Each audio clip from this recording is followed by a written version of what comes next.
கார்த்திகை 1 வருஷம் கார்த்திகையும் புரட்டாசியும் whole month நாங்கள் விரதம் இருப்போம்.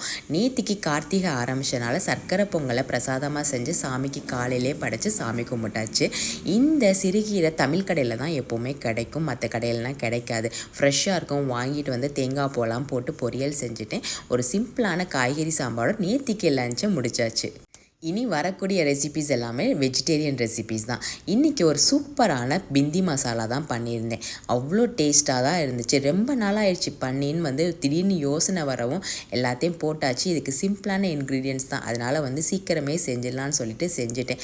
லைட்டாக கொஞ்சம் புளிப்பான தயிர் போட்டு செய்யும் போது இதை பிரியாணி கூட வச்சு சாப்பிடுவோம், அவ்வளோ டேஸ்ட்டாக தான் இருக்கும். அதுக்கு ஏற்றாப்புலே ஒரு சூப்பரான பிரிஞ்சி சாதம் தான் இன்றைக்கி பண்ணியிருந்தேன். ப்ரெட்டெல்லாம் போட்டுட்டு இந்த தில்லைஸ் மசாலா வச்சு தான் இன்றைக்கி காலிஃப்ளவர் 65 பண்ணியிருந்தேன். அது கூட கொஞ்சம் பேபிக்கான ஆட் பண்ணி பொரிக்கும் போது நல்ல டேஸ்ட்டாகவே வந்துருந்துச்சு. பிரிஞ்சி பிந்தி மசாலா ஆனியன் ரைத்தாவோட சூப்பராக